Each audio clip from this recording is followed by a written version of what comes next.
কি রে? হ্যাঁ, চুপ করে আছিস যে, বল। দেখ শালু, উনি তো একজন ভালো লাগার মতোই মানুষ। কিছুদিনের মধ্যেই আমাদের একজন ফ্যামিলি মেম্বার হয়ে উঠেছেন। কিরকম অদ্ভুতভাবে আমাদের সকলকে আপন করে নিয়েছে, তাই না? তা ঠিক, কিন্তু আমি ঠিক এই সেন্সে তোকে প্রশ্নটা করিনি। তাহলে কোন সেন্সে? আমি তোকে প্রশ্নটা করলাম এই কারণে যে ও আমাদের জীবনে আসার পর থেকে আমি তোর মধ্যে একটা চেঞ্জ লক্ষ্য করেছি।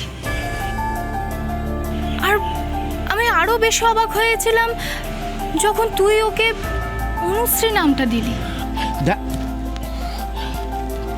ওই নামটা জাস্ট লাইক দ্যাট এমনি মুখ থেকে বেরিয়ে গেছিল, দ্যাটস অল।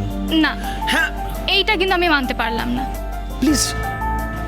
মানে হঠাৎ করে তোর মুখ থেকে ওই অনুশ্রী নামটাই বেরোলো। আর জীবনে কিন্তু হঠাৎ করে সব কিছু হয় না, যাই হয় তার পিছনে কিছু না কিছু কারণ থাকে। যেমন ওর আমাদের জীবনে এইভাবে অ্যাক্সিডেন্টালি আসার পিছনেও নিশ্চয়ই কিছু না কিছু কারণ আছে। তাই আমার মনে হয় এটা ভগবানের ইচ্ছা। ও হয়তো তোর জন্যই। প্লিজ চলো, তুই ভুলে যাস না, শি ইজ ম্যারিড, ও বিবাহিত, একটি বাচ্চা আছে। আমি তোর মুখে আর কোনোদিনও এই কথা শুনতে চাই না। দাদা, তুই এইভাবে ইম্পর্টেন্ট ম্যাটার্সগুলোকে অ্যাভয়েড করে যাস কেন বলতো? ব্যাস শালিনী, ইনাফ ইজ ইনাফ। আমি শুধু অপেক্ষা করছি ওনার স্মৃতি ফিরে আসার। একবার ওনার স্মৃতি ফিরে এলেই আমি ওনার পরিবারের কাছে ওনাকে দিয়ে আসবো, ব্যাস। আর ওর পরিবারের লোকেরা যদি ওকে ফেরত না চায়, হতেই তো পারে যে ভুলে গেছে, তখন কি করবি? শোন দাদা, আমি তোকে তাড়াহুড়ো করতে বলছি না, কিন্তু আমি যেগুলো বললাম সেগুলো একটু ভেবে দেখিস। ও কিন্তু খুব ভালো মেয়ে। আমি জানি ও খুব ভালো মেয়ে।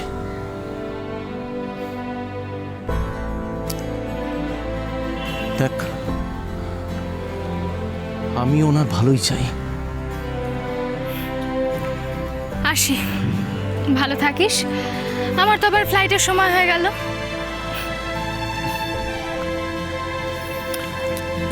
সাবধানে থাকিস। চল চল। ফুল নেবেন স্যার? না, নিন না স্যার। বললাম তো লাগবে না। ভালো ফুল স্যার, একবার দেখুন, নিন না একবার স্যার। বলছো তো লাগবে না, জান এখান থেকে। আপনার ভালোবাসার মানুষের জন্য হয় নিতেন স্যার, গরিবের একটু উপকার হতো স্যার। আজ আমার বউয়ের ডেলিভারি।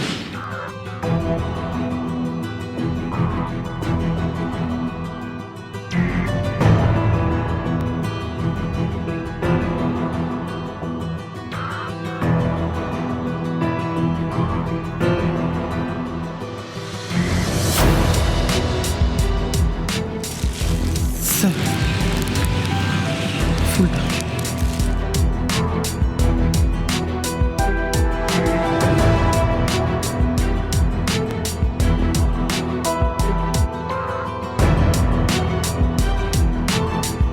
বলছিলাম যে তিস্তা ম্যাডাম আর বেবি ভিতরে চলে গেছে, প্লেনের সময় হয়ে গেল, যে তুমি কখন যাবে?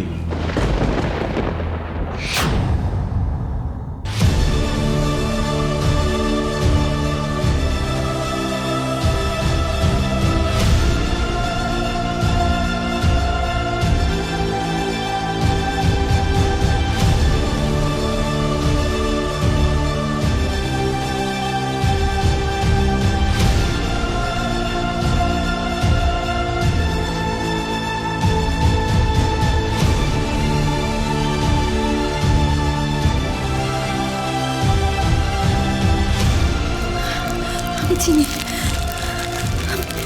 আমি ওনাকে চিনি।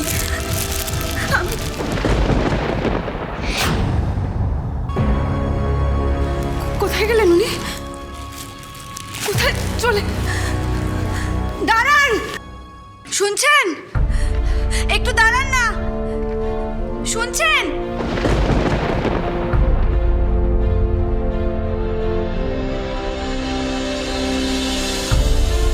নাইরা, তুমি আর আমাকে আটকাতে পারবে না। আমি জানি তুমি নেই, সব আমার মনের ভুল। তুমি আর কোনোদিনও আমার কাছে ফিরবে না। আমিও আর কোনোদিন পিছন ফিরে দেখবো না, এখানে ফিরবো না।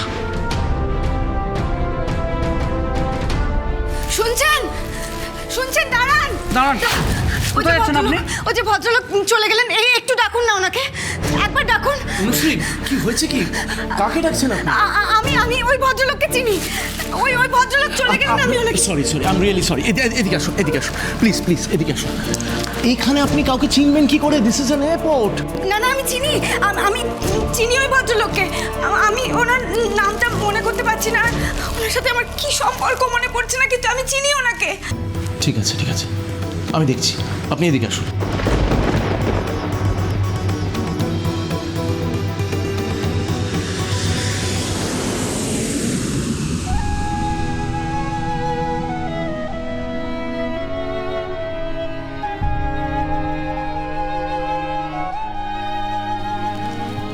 কি হলো কি আপনার?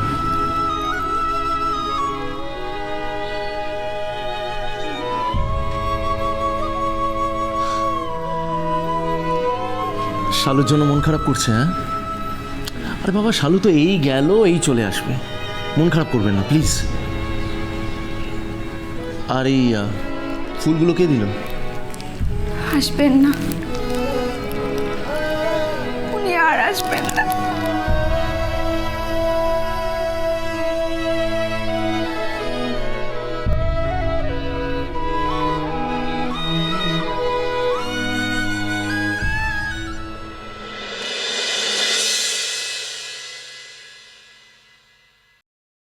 এটা কি ঠিক হচ্ছে নীল? তুইও এই ব্যাড ফেসটায় আমাদের ছেড়ে চলে যাচ্ছিস?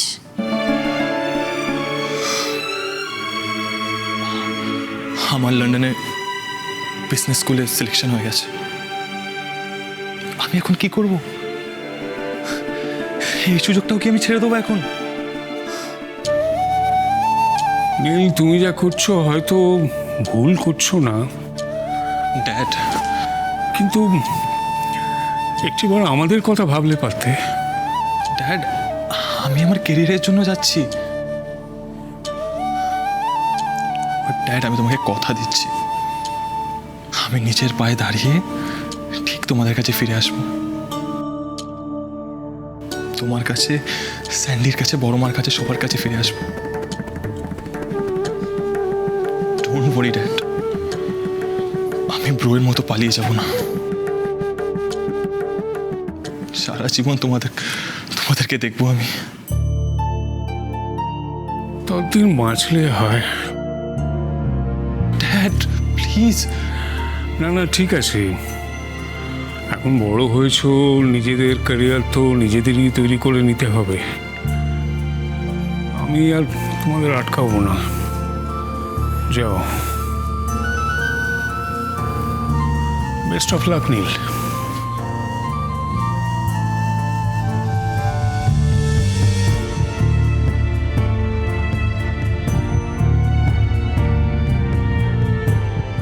নীল, তুই তিস্তার ওপর অভিমান করে চলে যাচ্ছিস, তাই না? স্যান্ডি, অভিমান তার উপর হয় যাকে তুই ভালোবাসবি। আর আমি এই নামে কাউকে চিনি না।